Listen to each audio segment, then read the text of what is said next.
There is a new YouTube optimization tool over on AppSumo, and in this video, I'll tell you if it's any good. Stay tuned.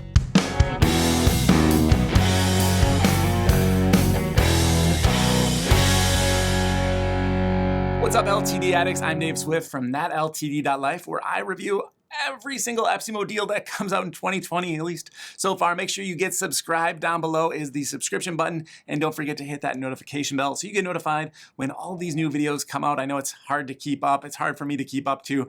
Over here is SocialBook on AppSumo. This is a Chrome extension that will help you optimize your YouTube channel. Now, there are several other similar tools already available. In fact, one of them was on AppSumo a few years back, and that is TubeBuddy. Now, the tool that I actually like to use for this is called VidIQ, and I use their completely free plan. So that's what I'll be comparing in this video, is the VidIQ free plan versus the SocialBook paid AppSumo plan. But what are we gonna get for our money here? 49 bucks is a single YouTube channel. If you want to stack, you'll get an additional 5 channels for a double code. If you go up to 3 codes, I've got it on 4 right now, but if you go up to 3, you're gonna get 15 channels. And so you're basically, getting a bonus as you buy more. Once you get to 4, you probably already saw that you'll get unlimited channels to optimize here. And then down below, we also have some other features that are important to take note of. Competitor tracking. So what this will do is allow you to enter in your biggest competitors, and you can keep an eye on how their channels are doing. You can compare them to your own channel. We can also have trending alerts. And what this will do is, if one of those competitors that you're tracking happens to have a very popular video, let's say it's getting over 100 or 500 views per hour, or you can set it really to be several other higher limits if you're a big name channel, you can get an email alert so that you can get notified right away that there's a popular topic happening right now, and then you can either respond to that video or make a video that is about a similar topic. There is also the ability to create tag lists. Now, every YouTube video is going to have tags in them. So if you have similar tags that you use over and over again, you can create basically presets that you can copy and paste into your videos. You don't have to manually do that work over and over again. Pretty nice to have. And these all scale proportionally as you add more codes. They're just going to add 10 more with each code that you add until you get to 4 codes. And then as you can see over here, it's going to be unlimited. So it'll be 10 to 20 to 30, 3 to 6 to 9, 6 to 12 to 18. Then again, the YouTube channels go 1, 5, 15 unlimited. So that's kind of the details of the plan, but is this thing any good? Well, let's get into it. I've already got it all set up on my end. So as I mentioned, this is a Chrome extension. You're going to need the Chrome browser to take full advantage of all of the features of SocialBook, but there is a backend here, kind of a user interface backend that you'll probably want to take a look at. We'll be using some of the features here in the backend throughout this video. The first thing that you're going to want to see is your profile. So they create kind of a Social Blade style profile for you where you can see your estimated earnings and your influence and things like that. Let's go ahead and take a look at mine. So here is my social profile for the That LTD Life channel. You can see we're based in the United States. We speak English. I have an influence score of 1. We're number 1. That's good, right? No, that's actually really bad. The range goes from 0 to 100. So very, very low influence according to SocialBook. I'm not offended. We've got 3,000 total followers. How many views we've had is 143,000 views. 86 different videos have been posted, and we're last active earlier today as of the recording of this video. Then it gives you some channel highlights in terms of these metrics don't mean a whole lot to me because they're just so broad, and Social Blade does the same thing where it's like cost per 1,000 views, $10 to $26. I can say that number isn't not right. That's not what I see on my YouTube backend. Suggested price range, what is that even? It's if you want to hire me to make a video, it's going to cost you $12 to $31. That isn't even in the ballpark, right? So definitely kind of, I'm not sure where they're pulling these numbers from. I wouldn't put a ton of weight into them. From a design point of view, it's really nice and aesthetically pleasing to look at. We get a lot of good data here, except the problem that I'm facing is that none of this data is for my actual channel. If I scroll over this, you can see that this is all some young girl who apparently has 4 billion views on YouTube, and we can see her channel's growth to reach 4 billion views. Interesting that that's showing up on my report. Now, once I pass these graphs, it seems to switch back over to my data. However, most of this is going to be available on YouTube Studio's analytics. So things like the gender of your audience, it's predominantly male, that is accurate.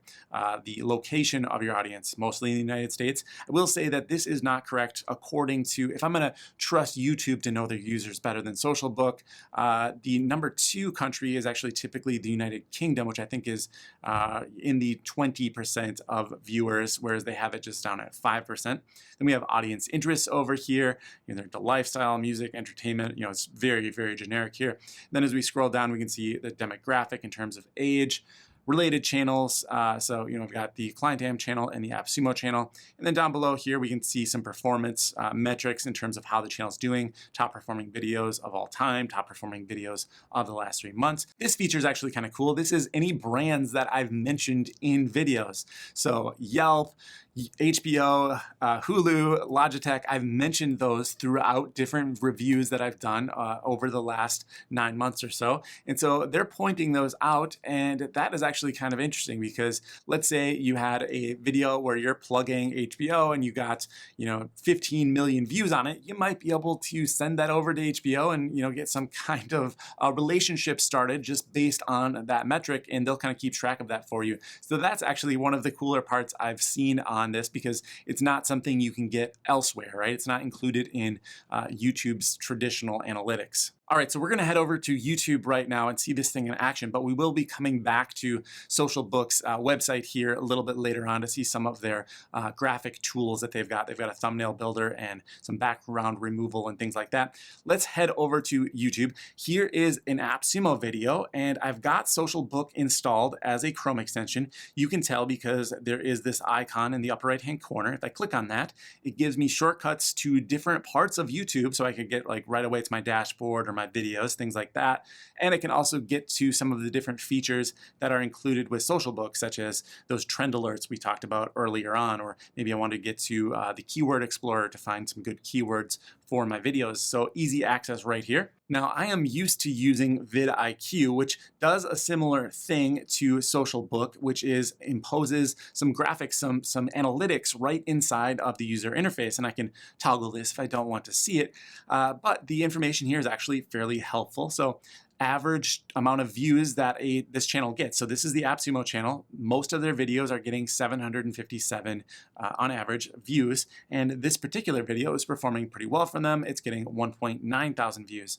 AppSumo usually gets 3.2% of their viewers to subscribe while they're watching a video. However, on this video, it's getting 8.2% of people to subscribe. So that's definitely a good sign for them. However, on the low end, they're typically used to getting about 1% of people who watch to like the video and 0.2% of people who watch the video to comment on it. Those are both pretty low numbers. You probably want to get that up. And this video is actually performing below those metrics at 0.57% and 0.1% respectively. So we can get a really good feel for the health of a channel just at a glance here. I do like that. See some of their top videos, whether this particular video is being shared on social, that is immediately apparent. And then over here next to the subscribe button, and there is another button that they've added. This is the SocialBook button. If I click it, I'll get even more information about the channel. So I can see the category that their videos are in, how many followers they have. Now this information is not super relevant to me. I can see the top 10 tags that they use, some of their top performing videos again. If I click on more videos here, I'm going to be sent over to the SocialBook Profile. Now, you would expect that you'll get the same view that we saw on my profile over here, where we can get some, deep numbers about them. However, that's not actually what's happening. In fact, we're only getting that top section. Everything else is locked up.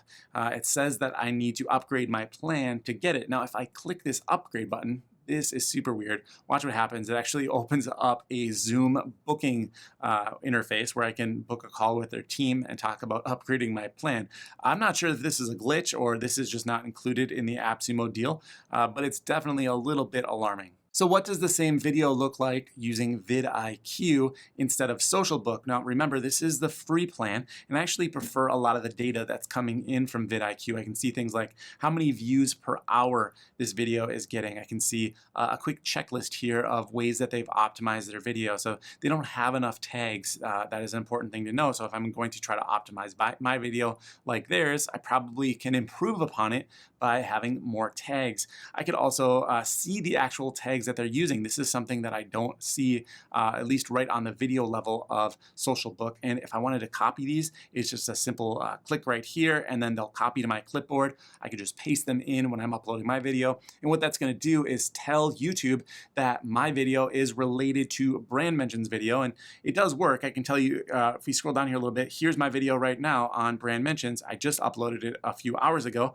and it's already showing up as a suggested video inside of the Brand Mentions video from AppSumo. So that's definitely helpful. It'll get you more views. Now, as I mentioned, this is modifying the YouTube user experience or the user interface, which I actually have some hesitation about that because if it's done improperly, it can break things. And in fact, I believe I have found one spot this morning when I was uploading my Brand Mentions video where it did break. So let me go ahead and upload a video here and I'll show you exactly what I'm talking about.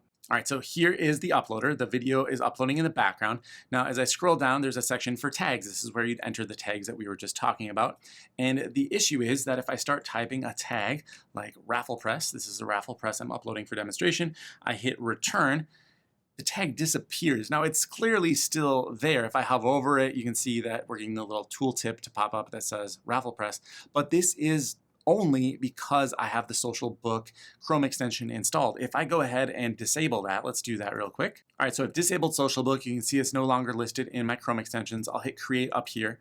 We'll upload the same video again. And now if I scroll down to those tags and I start typing, it shows up. So something is definitely going on with SocialBook being installed so that I can't even see the tags that I'm adding to a video as I'm uploading. That's definitely a problem for me. All right, turning SocialBook back on, let's head over back to YouTube. I'm over here on WP Crafter's YouTube page, and let's say I considered him a competitor, which I don't, but let's say I wanted to follow along with what he's doing, get alerts if some of his videos were performing extremely well. Well, I could click up here and go down to competitors, and then it'll give me some ideas for who my recommended competitors are. It's saying things like AppSumo, Noah Kagan, Copywriting Course, Template Monster. Now, really, none of these are actual competitors. Maybe the closest would be WP Toots. Again, same as WP Crafter, not really a true competitor. I'm not familiar with some of these other companies, but they look like they're probably software tools that may have been featured on lifetime deal platforms in the past. So what I can do is just add a competitor manually up here, and I'll type in WP Crafter and hit search. There we go. WP Crafter shows up as a competitor. You can also search by category, number of subscribers they have, the country they're located in, or even some certain keywords. In my experience, the keyword searching has not been super accurate. So if I search for something like lifetime deals, it's going to show me nothing here. If I do, how about SaaS? Get a few different software as a service channels, Software Guru. Let's add them as a competitor as well. I've never actually heard. Oh, look, this says failed with status code 403. So that's interesting. If I click it again, does it work? There, that time it worked. All right, let's go ahead and hit next here. Now, all right, so this user interface is draggable. I was about to say it doesn't fit on the screen. So there we go. We can see the competitors that it searched for. Again, you're going to get 6 for one code, and you can add more competitors to track by adding more codes. All right, let's go ahead and compare here. Now, this really is no competition. Obviously, WP Crafter has way more viewers and followers than we do over here at That LTD Life. Got 143,000, which I'm very content with, but WP Crafter has 10 million views. So this is just a real quick way to kind of compare which channel is doing the best. I think it's fairly easy to assess that without going to these links in most situations. But you can set a time frame here, last 7 days, last 30 days. So, we can say, well, my average videos per day over the last 30 days, I am doing 0.3, and WP Crafter is only doing 0.1. So I'm putting out more videos per day, but what matters is he's getting more subs, he's getting more views. I've been putting out more total videos again, which is kind of related to that, and the number of subscribers over the last 30 days.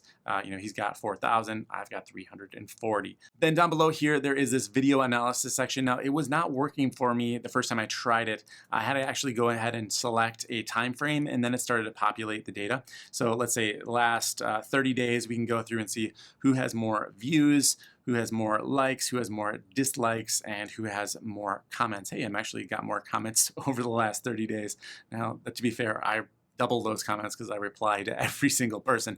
So very interesting. Not really a lot you can do from that other than just see how you're faring against your competitor. And if your competitor is getting a lot more, maybe you notice a jump between 30 and 60 days, then you can go ahead and look and see if they changed anything during that time to maybe try to replicate some of their success. All right, next let's talk about tag management. So this is basically a very, very simple copy-paste type of scenario here where we can add a new tag list. You'll hit tag list, add in the name of the list, give it a description, hit create list. Then you can add tags right over here. So I could do something like AppSumo, tutorial, review, lifetime deal. Now, the next time I come to make a video, I could simply select them all, hit copy, and then I can paste them right in. To me, this is a lot more tedious than the process that I showed you before, which is simply going to find a video that's relevant to the one you're using and use that as a starting place to generate some tags for your video.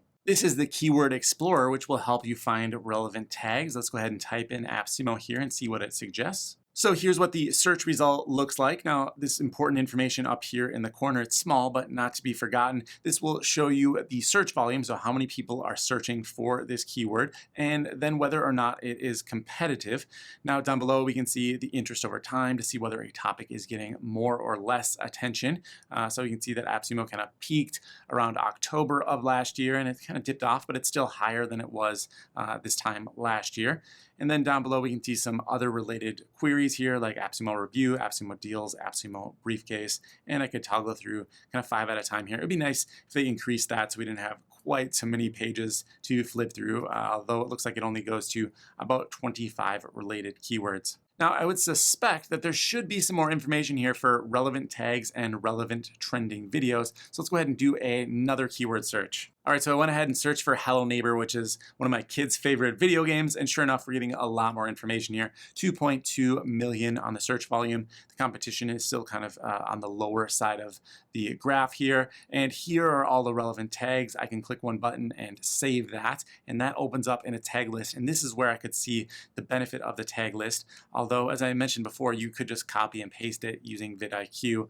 If you need a lot of tag lists, this might be better off for you. We can see the relevant trending videos down here. Quite a few of them. The interest over time, it's stayed pretty even, hasn't really peaked too much, maybe a little bit around Thanksgiving time. And then you can see the other related queries here, just like on the AppSumo search. A few more features to get to. Let's go to the trend alerts. This is pretty cool. We can create our first alert right here. So these are different keywords that I might want to keep an eye out for. Let's say AppSumo, lifetime deal. So let's give this alert a name. We'll call it AppSumo. And I'm just going to monitor to see if AppSumo gets mentioned. There's all of these different keywords that I can add in.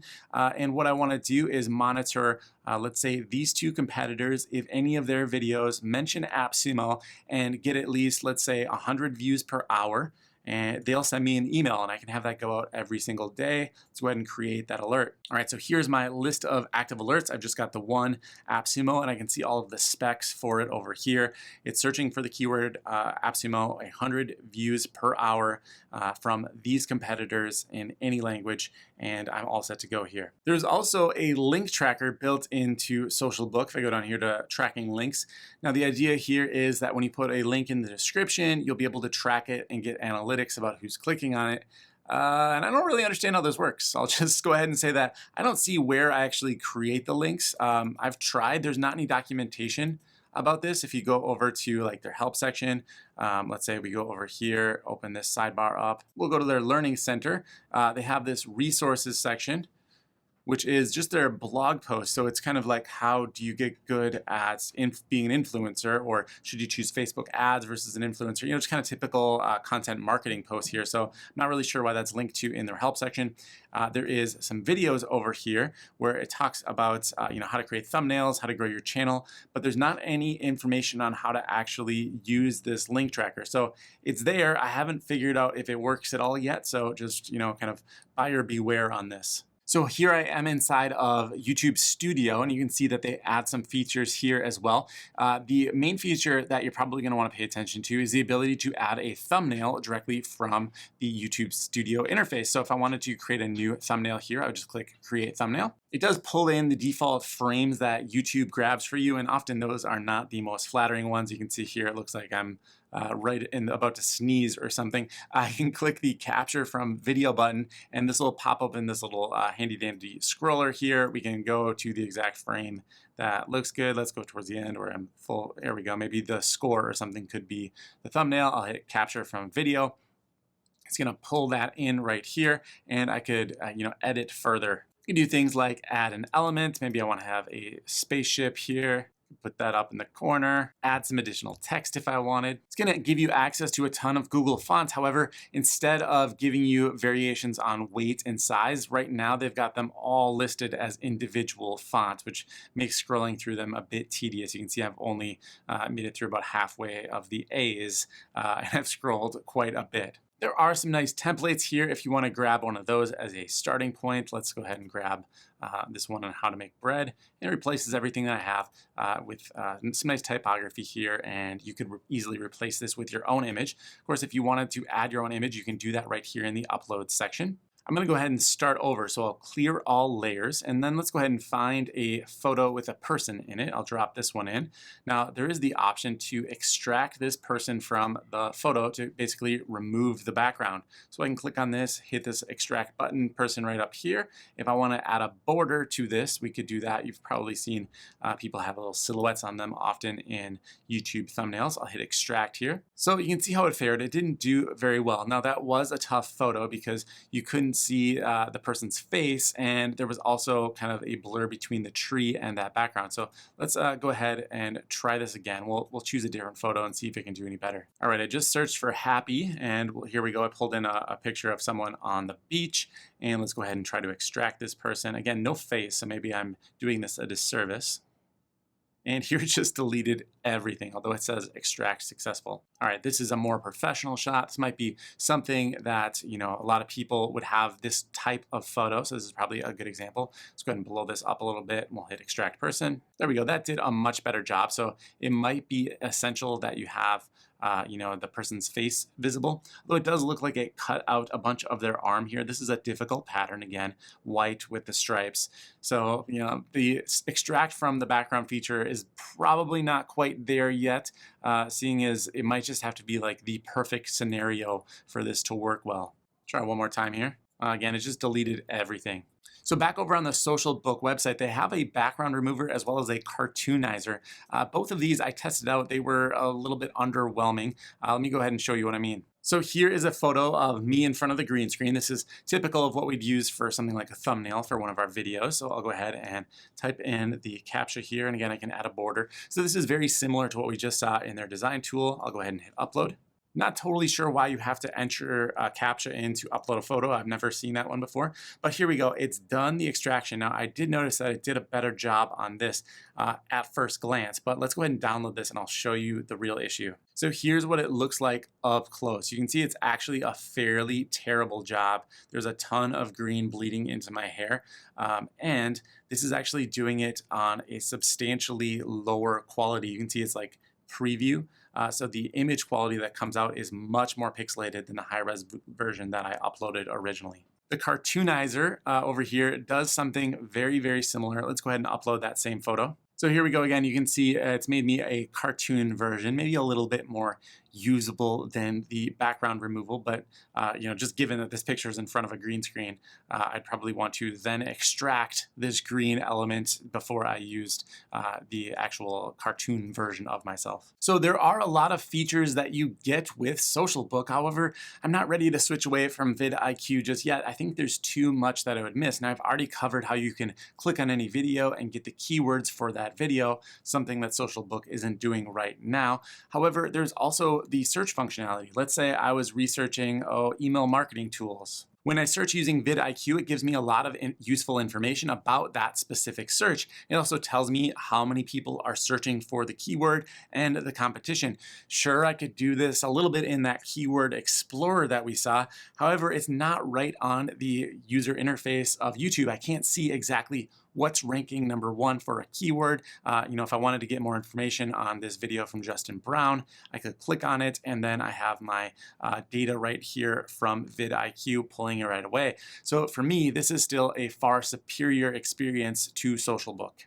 So bottom line on SocialBook, I really want to be excited about it. However, there's just too many shortcomings, too many peculiarities with the software not functioning quite as expected. So for right now, I'm going to have to say this one is generally a pass. It's not to say that it can't get better. It's just there's too many good free options to really invest a lot in it right now for myself. Your mileage may vary, of course. I'm going to go ahead and give this one a 6.3. That's all for this look at SocialBook. If you found this video helpful and you want to go on to make a purchase at AppSumo, I'd appreciate it if you click the link in the description. That is our referral link for the channel. Helps keep the lights on over here so we can make more reviews like this one, although it doesn't cost you anything extra. That's all for today. If you want to talk about this deal or any of the other deals running at AppSumo or anywhere else on the web, I highly encourage you to check out our Facebook group, That LTD Life. I will link to that down below as well, and I'll see you in the next review.